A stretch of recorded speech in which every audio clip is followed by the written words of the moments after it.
It's different now. I mean, we still hang out all the time like before. But now when no one else is around, well, so you could say we're dating.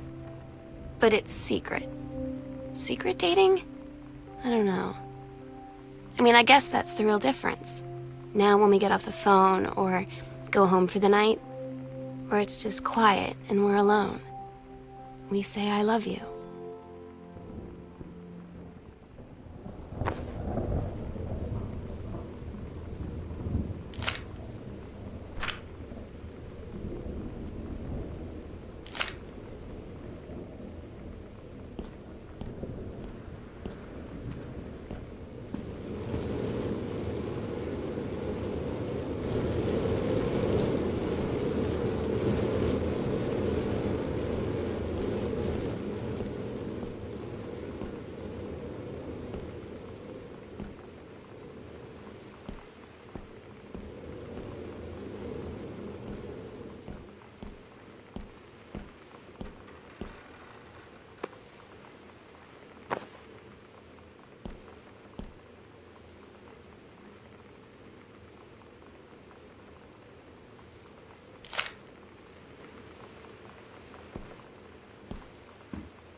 They tell you to stick with the group on field trips, Katie. There's a reason for that. Lonnie and I snuck off on the side paths at Multnomah Falls and got a little lost. Okay, a lot lost. Like, for hours. Right before the bus left, we found a trail and came running down the path, soaked and covered in mud, shouting for the bus not to leave. The school called home. Mom and Dad said, "You didn't get into trouble like this before you met that Lonnie girl." But I don't think they know about us. The kids at school, though, I'm really afraid that's a whole other story. Stick with the group, Katie. Stick with the group.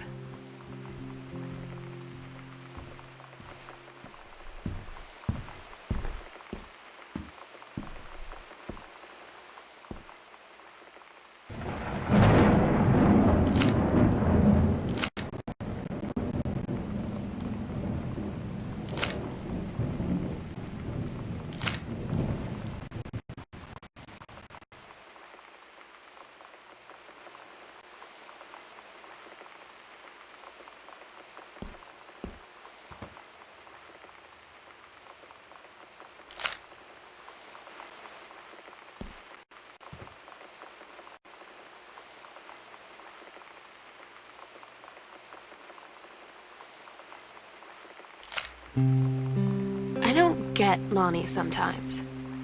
Like, her band, and our zine, and her hair, and everything are all anti-authority. But I watch her in JROTC, and she's doing drills in perfect formation, following orders. There's all stuff in the news about don't ask, don't tell. Like, she's going to join the army and then have to lie about who she is. She said they don't need to know what they don't need to know. Like it was no big deal. This from the girl who trashed her locker to, defend my honor. I've learned when to stop arguing, though. I don't think Lonnie even gets Lonnie sometimes.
Daniel finally came over to get his game. I'd been dreading it.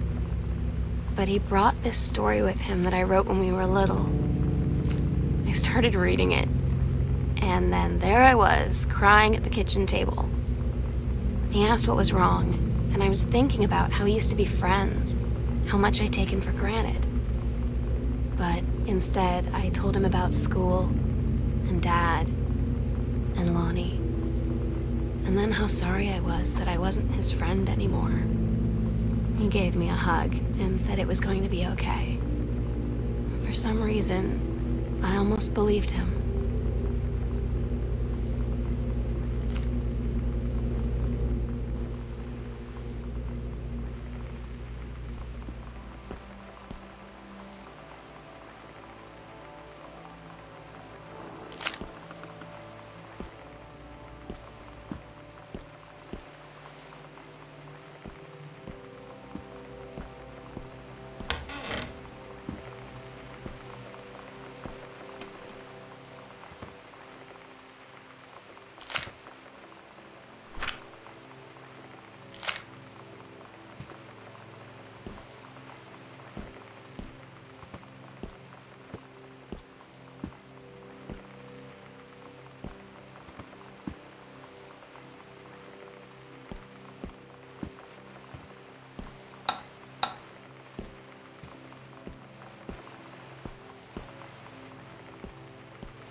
We agreed our last night together would be our happiest ever, and we'd forget tomorrow was going to come at all. It worked for a while. We had a good time seeing Oscar off, then ran up to the attic to look through our photos, to find one for Lonnie to take with her. And looking at them, I realized they were all in the past, and there wouldn't be any more. I didn't know what I was going to do. And I cried. And she held me. She said she knew it was hard, but life would move on. I said I didn't want my life to keep moving without her. That's when she cried too. I was so exhausted. I must have fallen asleep like that, in her arms. In the morning, I woke up, and I was finally alone.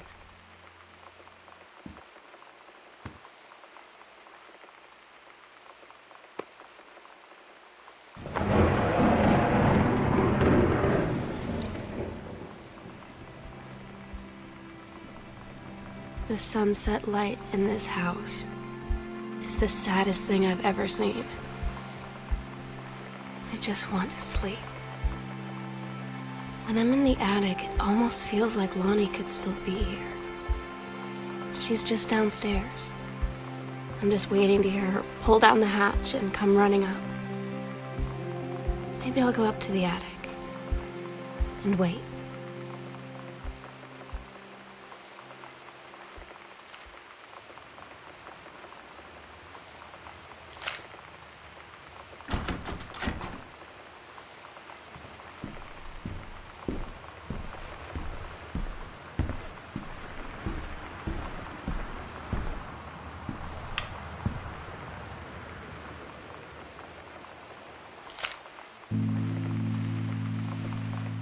Oh my God. Katie, I fell asleep in the attic, in Lonnie and my old spot, and I missed the first 2 calls. I just barely caught the third one before the machine got it. And it was Lonnie, on a payphone. She'd been on the bus to Basic, and she said she couldn't think of anything but me and us, and that she couldn't go through with it. With the Army and being apart and all of it. And so she got off the bus in Salem. She said, "Sam, I want you to pack up everything you can and get in your car and come find me. And let's just drive until we find somewhere for us." And she asked me if I could do that. And I said yes. Yes.